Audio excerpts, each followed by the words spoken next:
我们带到当年你去的该撒利亚腓立比，也帮助我们领受彼得所宣告的信仰，带领我们以下的时间，求真理的圣灵引导我们进入真理。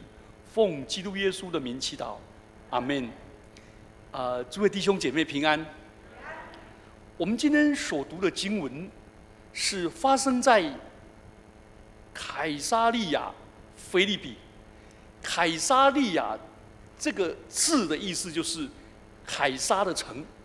我们知道中国人称君王叫做天子 （Son of Heaven）， 日本称天皇 （Son of Sun）， 然后埃及人称法老，那罗马人称他们的皇帝叫做凯撒，所以凯撒利亚就是凯撒的城。这几个我们刚才所讲的，不论是天皇、天子、凯撒、法老，都是神的儿子，都是创造天地神的儿子，天之子。可是基督教的信仰非常的特殊，把我们每一个人都认为我们是 Imago Dei， 具有上帝的形象，把日本的天皇、中国的天子、埃及所有文明古国最高的主宰，唯独他具有神的形象，而基督教确定每一个人都有，是很特殊的地方。那今天我们来看凯撒利亚发生的这件事情，其实它背后有一些故事，我们了解一下。凯撒利亚腓立比这个城市是在约旦河的源头发源地，以色列国境最北的边界，所以它离那个加利利海大约有40公里。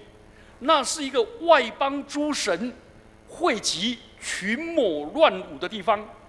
好，所谓凯撒利亚腓立比那个地方有一个很巍峨的高山，跟非常深邃的深谷，那是什么？那是希腊神话潘神PAN 的诞生地，所以它的旧名叫做 Panios， 就是潘神之地，潘神的出生地。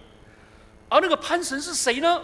潘神就是神话中专门管牧羊群跟牧羊人的神，他也是森林之神，是一个非常好色、放纵情欲的神。那是一个潘神的发源地。第二，这里不只是希腊人的神明的发源地，也是那个地方有14座巴力的庙。那巴力是叙利亚跟腓尼基他们的农业神，他们的太阳神，他们的气候神，管理整个风调雨顺的神。所以他的妻子叫亚斯他路。如果风不调雨不顺，结果那就是他的震怒带来灾祸。所以迦南地的原住民，他们就把活人或者小孩子就活活的烧死，而生出了火神摩诺。所以他的祭祀呢，因为他的祭祀是因为是繁殖丰盛，所以他的神庙外面绕着神庙游行。那他游行是怎么拜法呢？就是跟庙里面的神女就是庙妓，在那里公开的在光天化日下就公开在那里宣淫，所以是一个极其淫乱。换句话说，希腊神明淫乱，而迦南地的神明更淫乱。而这地方呢是什么？你知道大希律王，就是耶稣时代那个大希律王。大希律王他是一个以东人，结果凯撒奥古斯都他把那个整个迦南地给他做王。他说：“你给我做王，那我就把迦南地最北端，我就盖了一个宏伟的白色大理石的神庙。然后呢，他的儿子腓力更加的美化、充实这一间神庙，然后呢，把这个潘尼尔斯就改名叫做凯撒利亚，就凯撒的城啊，加上凯撒利亚菲利比，意思是属于菲利比，来为了尊我们的皇帝凯撒万岁万万岁，这样了解吗？所以他也表示跟地中海那个凯撒利亚有别，换句话说，这是个帝王崇拜的地方。好，这座城到现在还是保存着大大小小各式各样的神像的山洞，所以我们就要把镜头拉远一点，发现这整座山其实像一个大的磐石，哇，是一个盘踞的一个大的磐石。换句话说，在这个地方拜了自然神，拜了神话的神，拜了政治的神话，这些，耶稣就带门徒到这里，发现怎么样？举头一看，哇，这么多磐石在这里，哇，帝王崇拜在这里，君王在这都在这里，所以他退隐这个地方，刚好是耶稣人生的转捩点。我们今天所读的经文的前半段，耶稣基督公开的宣教，所向披靡，哇，他的声势势如破竹，所以相当的成功。他跟随他的人蜂拥而至，要聆听他的话语，要触摸他的手，要求医治得帮助。但是这时候反对的声浪也是越来越喧嚣尘上。他们指耶稣基督就是法利赛人跟文士，指耶稣基督是亵渎者，是违反律法的，是靠鬼王魔别西卜赶鬼的，所以他们就一定要把耶稣定为死罪。换句话说，耶稣基督到了该撒利亚腓立比，声望到最高峰，他的门徒也宣告他是基督，接着他就走十字架道路，往耶路撒冷去受苦，然后就被钉在十字架上。所以这是个critical point， 就在这个关键点的时候，耶稣就问说：“人说我人子是谁？”就在这个多神崇拜的背景之下，耶稣为了加深培养门徒，培养他们的意识，准备成为一个受苦的弥赛亚。所以耶稣就先问：“你们一般人对我的看法是谁？人说我人子是谁？”那这个人子是源自但以理书，是末世的审判者。末世弥赛亚的称号，所以这些人，他们耶稣的门徒马上归纳起来说：“人家怎么说你呢？”耶稣的公众形象说什么？有人说他是施洗约翰。施洗约翰是当时最受爱戴的一位先知，他的言语行为深入人心，所以施洗约翰这个人讲话最直白。他敢在君王面前说：“你跟你的嫂嫂通奸是不对的。”哇，这王的震怒，然后就被杀了。他越被杀，百姓越拥戴他，说：“怎么这么有格的先知，宁可得罪人，不敢得罪神，宣讲真话。”所以他们就说：“耶稣这个简直就是施洗约翰复活了嘛！两个人都叫人悔改，并且宣讲耶稣说。”悔改吧，因为天国近了。马太福音4章17节。那施洗约翰说：“我是用水给你们施洗，是要叫你们悔改。”所以他们说：“哇，这个耶稣就是施洗约翰，意思就是现在最风靡人心、最夯的一个先知，而那个先知死了又复活了，这样了解吗？”第二个说：“有人说不对呀，耶稣哪里是施洗约翰？”他比施洗约翰大多了，他就是以利亚，那一位热爱上帝，一个人一敌450个巴力先知的。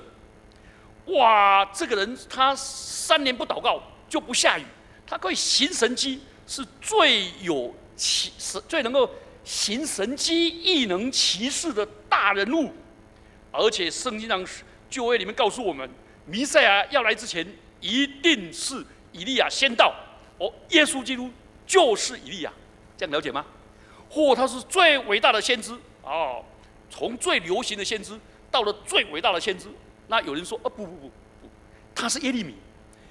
耶利米这个人说：“愿我的头为水，愿我的眼为泪的泉源，好为我百姓中被杀的哭泣。”这一位是泪的先知，对百姓最深爱，而为我们的百姓受的苦最多。他迫切的要求人悔改，讲到审判的日子来到，讲到那个圣殿将要被毁。这位先知他死的时候，他把约柜藏在山洞里，等到弥赛亚来的时候，他就把约柜交出来。所以以色列人最盼望的说：“耶稣就是最爱百姓的。”这样了解吗？从最流行的到最有能力的，到最有爱心的，那些接近耶稣的人不了解耶稣，他们把耶稣看成最现代、最伟大、最有爱心的非常重要人物。可是耶稣并不满意，因为他们都把耶稣看成人。这是福音，马太福音16章以前，耶稣行神迹异能，医治病痛，成为弱小跟罪人的朋友。所以他用他的慈悲，用他的爱心，所以当时人下一个结论就是这样。那耶稣说：“那你们说我是谁呢？”西门彼得回答说：“你是基督，是永生上帝的儿子。”耶稣最想知道的是，门徒，你们跟我3年半，那时候是跟3年的，在半年就是耶稣要进入耶路撒冷半年。你们到底说我是谁？彼得这时候得到了灵感，他说：“你是基督，是永生上帝的儿子。”这是个很戏剧性的图画，因为这个四海为家，没有枕头的地方，连自己安身立命的地方都没有。耶稣是一个现在话叫做街友了，流浪汉，四处处处无家，处处家，年年难过，年年过的一个流浪汉，加利利的木匠，身边带着12个人，又普普通通的这普罗大众。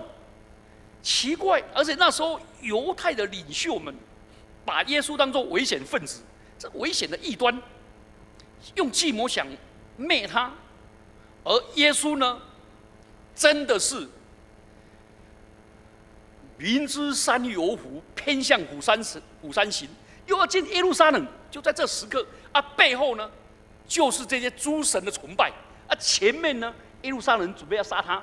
就在这时候，耶稣基督好像把自己跟世界的宗教的历史跟辉煌的背景呈现一个比较，然后他的门徒说：“你是基督，是永生上帝的儿子。”意思是彼得直白的承认，耶稣是独一尊严的弥赛亚，是超越这前面3个先知的弥赛亚。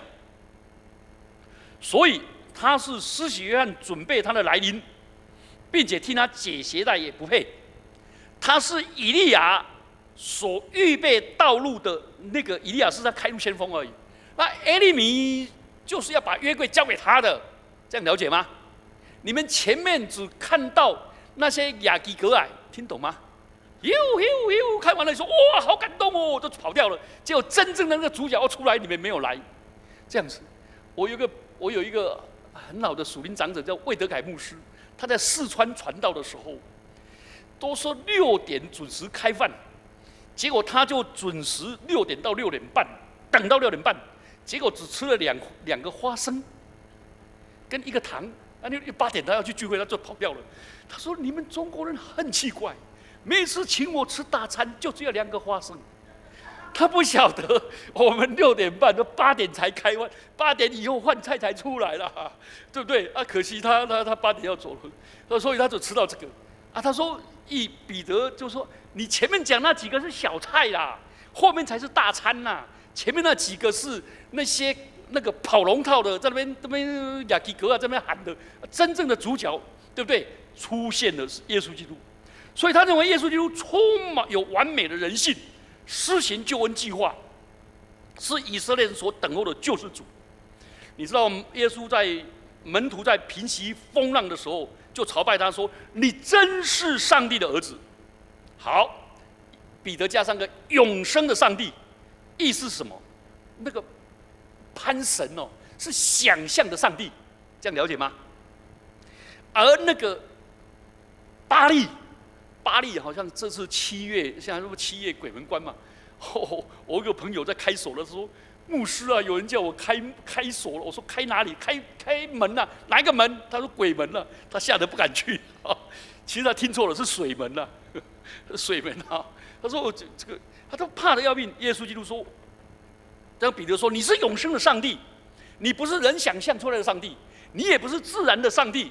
你也不是人装出来的，我是凯撒，我是神，那些都假的。就凯撒不是死掉了，奥古斯都说死了嘛，对不对？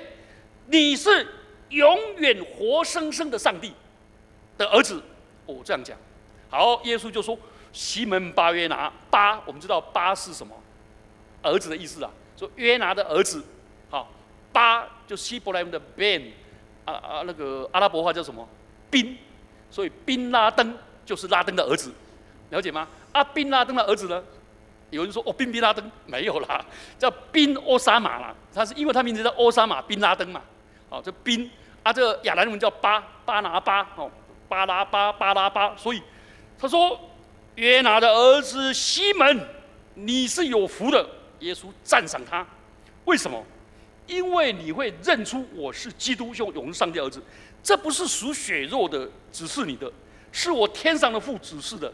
因为这超乎人的理解力，超乎人的推理能力。对啊，一个拿撒勒的木匠，怎么可能是永生的上帝降世来到人间，取了人的形象，成为上帝独生的子呢？所以，这是上帝所启示他的。好。耶稣就把西门改他名字了，说改名叫做你是彼得 Petros 是阳性的，他的阴性叫做 Petra 就磐石了，意思就是你们看这里磐石，对不对？众山整个是磐石，那我呢？我要把我的教会建立在这个磐石上。天主教呢就抓住这一节，成为天主教的教会学的基础，说彼得就是第一任教宗，所以我们历世历代以来呢，所有的教宗就是什么圣座，圣座就是使徒中的使徒，所以全世界的主教都听我们的，了解吗？东正教说你谁理他？我们是主教长，一个教宗，一个主教长，就这样。以前教宗以前叫教皇嘛，我有一次接到教皇打电话给我。我打来以后说我说你是谁啊？他说我是教皇。我说你怎么打给我？你在梵蒂冈啊？他不是啦，陈哥你忘了我姓黄了。那我们教会以前有个会友叫黄教皇。我说教皇怎么会讲华语？其实是我们的弟兄叫黄教皇了，不是那个梵蒂冈的教皇。那个磐石就是彼得，所以你看那西洋的漫画，那个彼得都在那个南天门嘛，在天门的门口，在那边，对不对？他有钥匙，对不对？他就问你，不然就是进天国的钥匙，就讲成这个样子。我特别去查考东方正教怎么看，这个蛮有趣的。东方正教跟新教一样，他说哪里圣巴西流跟圣那个重要的大先知那些大的教父说，不是彼得啦。是彼得的宣信confession 彼得所宣告的你是基督，是永生上帝的儿子，这样的宣告才是进入天国的钥匙这样了解吗？你如果不信耶稣是基督，是永生上帝的儿子，你单单信天主教有用吗？没有用嘛。他意思是这样子，所以阴间的门，因为东方的进宗的习俗是。重要的审判都到那个召集到城门口商议，这门口是执行权柄的。教会是上帝那个。我特别去查考天主教的解经，蛮有趣的。天主教有一个会叫做方济会，方济会是非常注重读圣经的。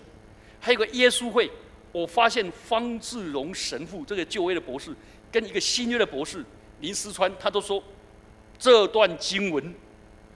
不是单给彼得，因为马太福音16章说，你们若有2、3个人奉我的名，耶稣说奉我的名祷告，对不对？你们在地上所捆绑的，我在天上要捆绑；在地上所释放，在天上也是释放。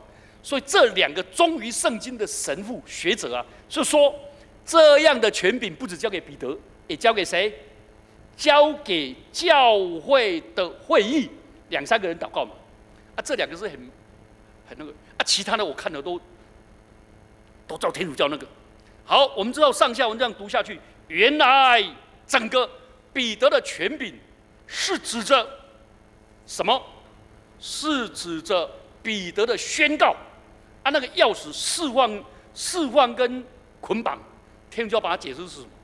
说我可以赦免你的罪，我可以把你开除，我叫你进来，所以他就有赦罪券嘛，了解吗？啊，中世纪就这样腐败嘛。啊，新教说不对，是指着上帝的福音宣告，当你接受耶稣是基督，你就得到释放，你就可以上天国。当你不信耶稣是基督，你就被捆绑。这很像耶稣复活以后吹了一口气，说你们赦免谁的罪，谁的罪都得赦免，有没有？你们留下谁的罪，谁的罪就留下，是这个意思。好，这段经文我们来反省一下。第一个，我们来反省耶稣是基督。基督这个字是希腊文，它的希伯来文叫做弥赛亚，它的中文叫受膏者，被圣香油抹在头上的人。因为中文没有受膏者这个名词，人家讲人家也听不懂。因为中文化里面，我们中文里面的皇帝的加冕啊，什么都没有用那个圣香油。但是犹太人认为有3种人，他们要就职典礼的时候，要用圣香油抹在头上。那个香膏抹在头上的是君王、先知跟祭司。换句话说，我信耶稣是基督，就是我信耶稣是君王、是先知、是祭司，这个意思。所以我们先来反省，彼得在这里所宣告的信仰是什么？那是我们教会建立的磐石，那是我们个人能够进入天国的最关键。好，第一个，基督是君王，君王是代表上帝以政治权柄来管理百姓，所以君王的管理的权柄是来自上帝。君王就是治主者，是统治者、审判者。啊，耶稣是君王，表示承认耶稣有权柄、有命令审判地上所有众百姓。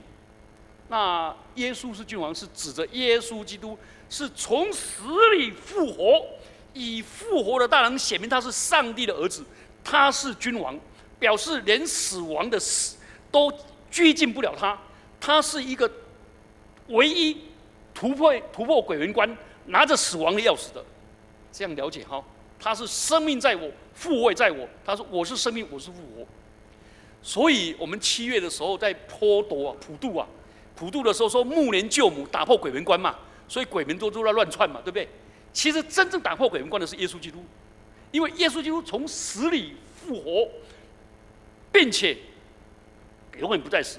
耶稣是万王之王，耶稣基督是宇宙的创造主，他统治了整个大自然。所以圣经的4卷福音书里面，都看到耶稣基督这方面权威的彰显。耶稣连风、天、海都顺从他命令。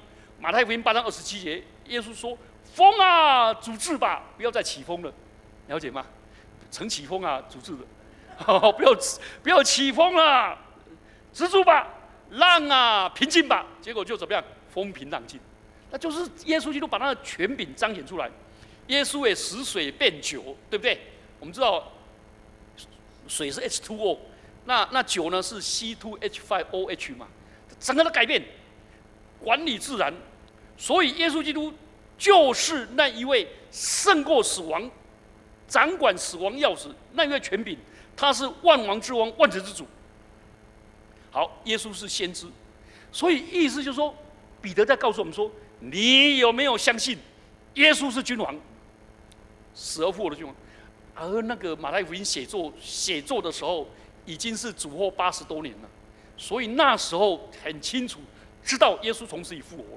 好，第二，耶稣是先知，先知的意思不是未卜先知啊，不是，是 prophet，P-R-O 的意思是 instead of 代替，是代替上帝的代言人，他把上帝的道带到人间，传出上帝的旨意，讲出上帝的救恩计划，这种人是先知，而耶稣是先知之上的先知，因为先知所预言的那一位要来的救世主弥赛亚，就是耶稣基督。好，所有的先知讲话都说耶和华如此说，上帝这么说。这很像什么呢？你记得那个中美断交的时候，台湾跟那个美国断交的时候，台湾那个时候大使叫做沈建宏。那时候我的朋友在美国留学都说，那个美国人问沈建宏的时候，他说我要请示我们的总统，我们的总统如此说，有没有？就这样啊。行政院长以前是说，行政院长的发言人就是以前的那个叫什么，叫做新闻局长。院长如此说，都是这样，对不对？可是那时候周恩来去的时候，周恩来在那个在断交前面那带乒乓球的，周恩来常说：“我说了算，不用请那个。”所以周恩来的地位跟权威跟沈建宏就差了一大截。而耶稣基督他说什么？他没有说：“上帝感动我这样说。”耶和华说：“没有。”上帝说，耶稣说：“我实实在在的告诉你们。”讲这句话我们听不太懂。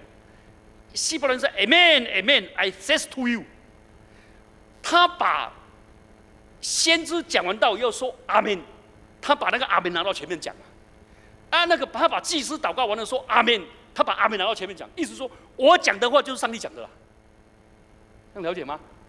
譬如说耶稣基督那个拿着5个饼2条鱼什么什么，或者说叫拉撒路死的时候，耶稣没有说上帝啊、天父啊，救救拉撒路了，拉撒路好可怜啊！好了，上帝啊，我奉主名叫你出来。没有啊，耶稣说拉撒路出来，结果拉撒路出来了。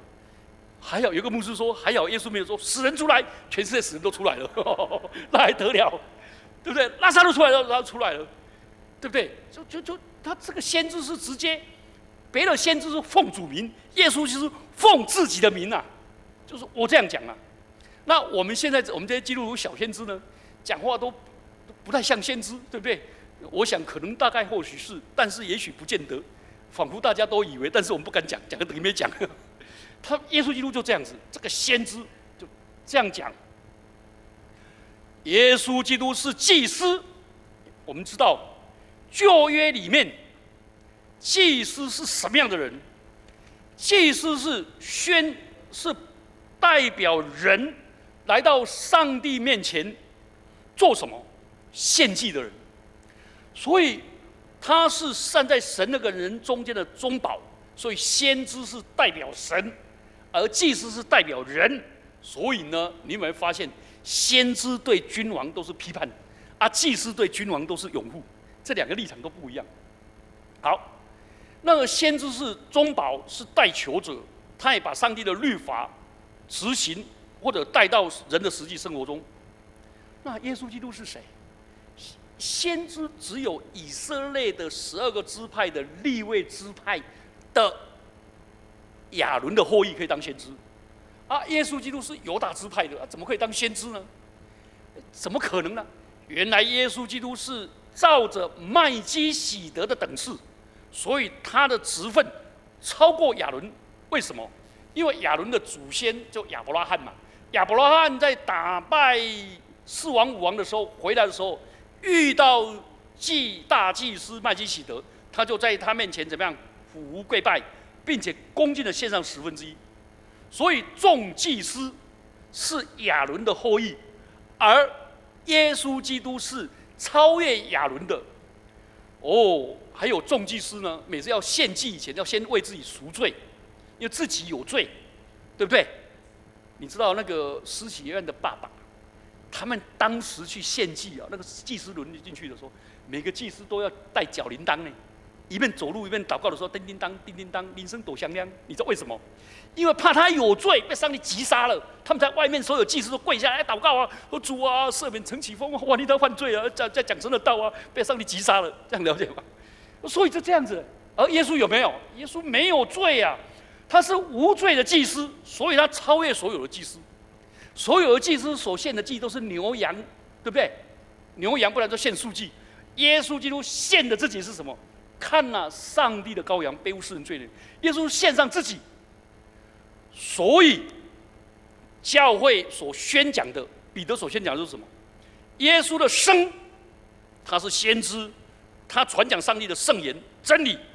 请问，教会要成为一个宣讲上帝真理的教会，是教会要训练弟兄姐妹成为一个教会阅读圣经，会默想圣经，会应用圣经，会活出圣经的人。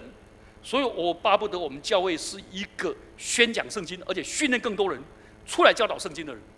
而教会先知也是宣讲真理的人，所以我们教会要有一群人出来教导要理。所以我们的使徒信经，你有没有发现，初代教会从特土良开始啊，教会一定把受洗者教导使徒信经、主导文、十诫、八福，这个叫做要理，使他们知道信经是我信什么，十诫是我当行什么。啊，那个导文呢，主导文呢，是先求神的国、神的义。我这个人生的3个导愿是神的国、神的民，这些，然后再求我自己的。他们这个是价值观的总调整。然后八福呢，活出基督徒的见证，成为虚心的人，成为哀痛人，等等等。我们教会要这样的教会，才是建立在磐石上。所以我们教会要牧师来这里做什么？牧师不是只有讲上帝的道，牧师不是来这边替大家做工，应该是教会应该是能者多劳，对不对？不对，应该能者多而分劳，同意吗？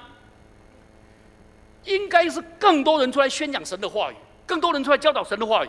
所以我看到平安小组，我好感动，他们在读神的话语。我也看到那个荣耀小组，哇，都好感动，他们在分享那个，哦，都好美。我们巴不得我们更多人，我们的社青也是能够寻求神的话语，这个教会才建立在磐石上。第二个，耶稣基督是祭司，请问我们教会要不要教导我们认识基督的救恩？基督死在十字架上，为我们而死，基督为我而死，我要为他而活。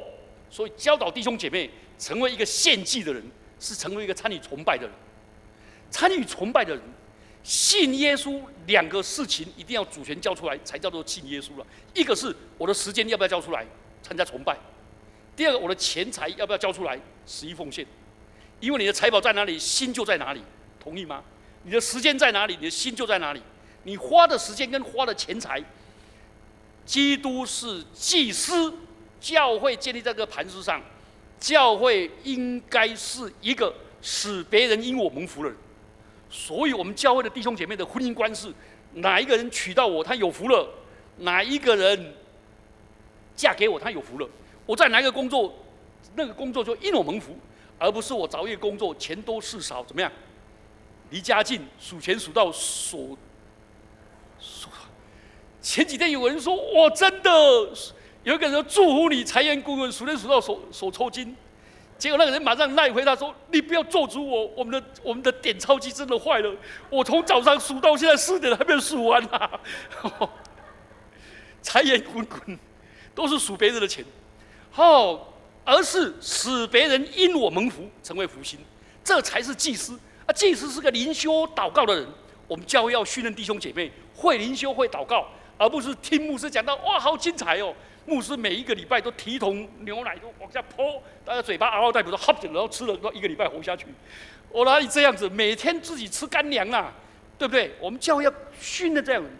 好，第3个是君王，耶稣是君王，我们不但尊他为王，我们今生在世上所行的、所做的，将来在基督的劳苦都不是枉然的。来，那个哥林多前书第15章。保罗的复活颂讲完了以后说：“所以弟兄们，你们要常常竭力都做主公，因为你在基督里的劳苦不是枉然的。你知道吗？耶稣复活了，进入荣耀里去。我们这些人在地上所有的侍奉，将来要与基督一同作王。所以，我们教会要训练弟兄姐妹成为一个百般恩赐的管家。你怎么经营你的时间，跟你的生涯，经营你的金钱，怎么理财，经营你的职业跟你的志业，经营你的恩赐跟你的才干。所以，巴不得弟兄姐妹们都被兴起。然后呢，经营你的婚姻跟家庭，因为你是婚姻家庭的管家，亲子关系，经营你的人脉跟影响力，这一些全部都归主所用，将来都要带领许多人进荣耀里去。这样的教会叫做磐石的教会了。所以我真的好像连日不多呢。人之将去，其言也善；鸟之将亡，其声也悲。我要走的时候，我希望留给荣光堂什么？我留下一群祭司团，好不好？更多人会敬拜，会侍奉。留下一群先知团，好不好？会教导真理的人。留下一群百般恩赐的管家，这才是我的期望。我那时候，明年12月10号我要走的时候，你们希望你们帮我办喜别，而不要办欢送。欢送是希望你赶快走，我们很高兴；喜别是我们很珍惜你，我们极珍惜你。那个苏医师办的是中荣礼拜，不是哀戚痛苦的追思啊、哀悼啊，了解很可怜吗？是中荣。我希望我走的时候是喜别。那时候很多人说感谢主，我现在成为一个祭司，成为先知，成为一个百般恩赐的管家，一起低头祷告。主啊，你在该撒利亚腓立比被彼得宣告你是基督，是永生神的儿子。亲爱的主，我们巴不得你在荣光堂也被高举，你是基督，是永生上帝的儿子，帮助我们教会把信仰建立在这个磐石上，恩待我们这个教会成为一个众祭司一起侍奉的祭司团敬拜奉献的地方。主啊，也恩待我们这个教会成为一个宣讲真理、活出真理、传扬真理的一个先知的团，而恩待我们教会成为一个小小的君王团，让整个众教会因为荣光堂的典范跟榜样，成为一个使卫理公会因我们蒙福，使高雄的教会因我们蒙福，使普世的教会都因我们蒙福。奉基督耶稣的名祈祷，阿们。